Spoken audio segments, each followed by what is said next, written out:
Gavin? No. That's what I thought.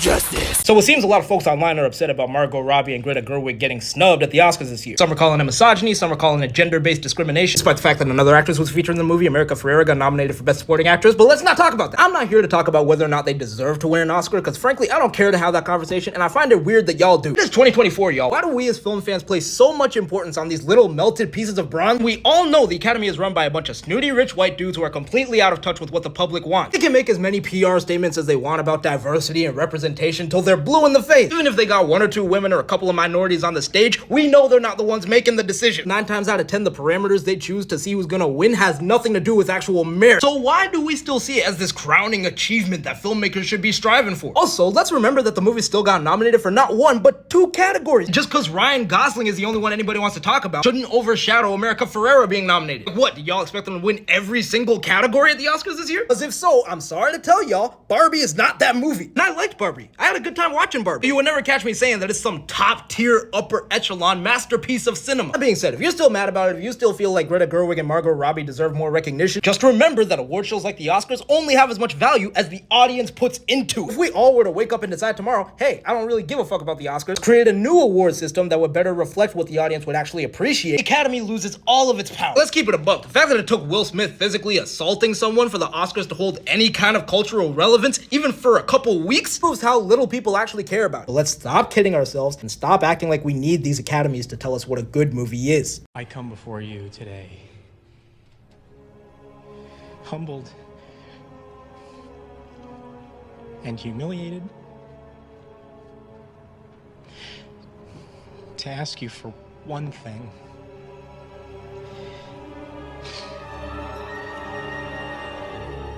I want you to kill Peter Parker. We are here with Sean Skier. This particular piece, I've had it 21 years. I woke up at around 3 o'clock in the morning.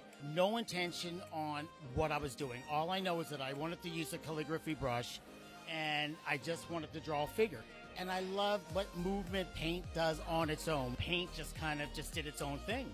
I'm grateful for it. Very grateful that I have an opportunity to be here with these other artists and to be sharing with the Fine Line OCAD program. It was a wealth of information. It's nice to keep up with that, with changes.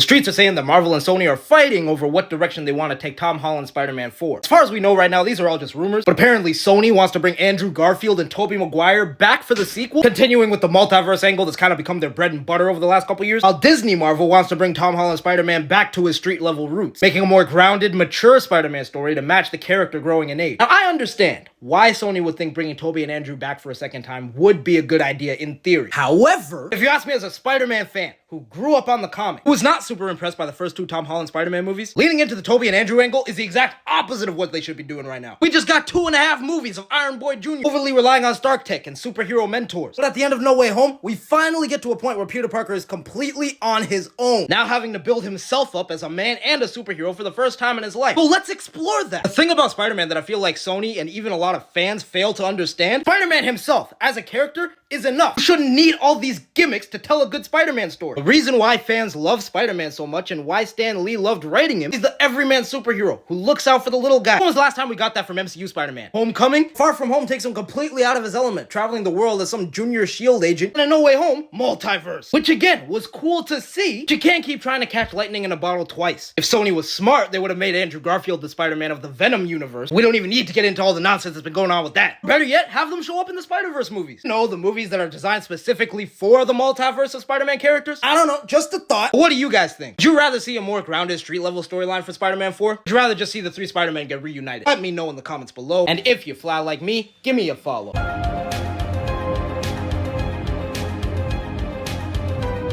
Hip hip hooray, Foggy and Karen are back. Whoop-de-doo. Here's my question though. Why did y'all ever decide to leave these characters out in the first place? Why did that idea ever even cross your mind? How do you, as a Marvel executive whose main primary goal is to make money for your company, look at a show like Daredevil, the most universally beloved live-action Marvel show ever to exist, and say, yeah, scrap everything except Daredevil, Punisher, and Kingpin? Why? Why not put his 2 core supporting characters in it? Why not put Wilson Bethel, one of the main standouts of season 3 in it? Why not give the fans what they want? I don't know. Is it me? Am I crazy? Because the more I hear about what they were gonna do with this show before more they fire the writing staff, the more it really makes me wonder who's making these decisions at Marvel. Like, whose bright idea was it to greenlight an Echo show before even seeing the fans' reception to the character in Hawkeye? And what are y'all doing down there? All that being said, this is still at least a step in the right direction. So what do you guys think? Does seeing Foggy and Karen come back make you more excited to see Daredevil Born Again? Let me know in the comments below, and if you fly like me, give me a follow. Oh, she was just...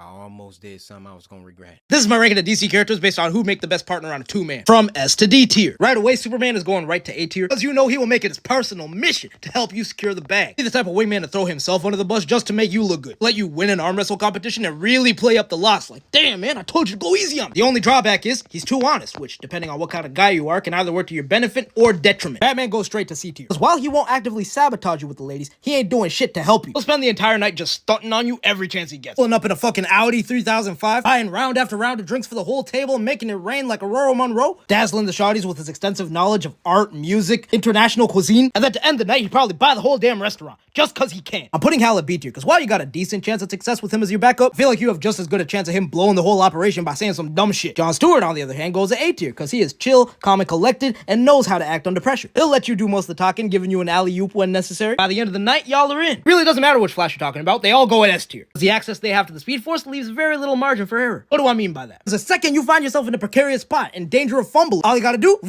turn back time to 5 minutes ago, and tell you what pitfalls to avoid. And just through process of trial and error, he will carry y'all to the promised land. Diana pretty much has the same problem as Clark, honest to a fault. In fact, probably even more so. But with Wonder Woman, because the potential bonus of her putting you on to her Amazonian homies. And if she does hook you up, you best come correct, because she is not giving you no easy wins. She's gonna treat you like a hostile witness, giving you every third-degree question, making you jump through every hoop to ensure you're worthy. If you do pass the test, you better pray things don't end badly between y'all, because if you break her homegirl's heart, woo, that's your ass. So I guess I'll put her at high A tier. Like for part 2, and if you fly like me, give me a follow.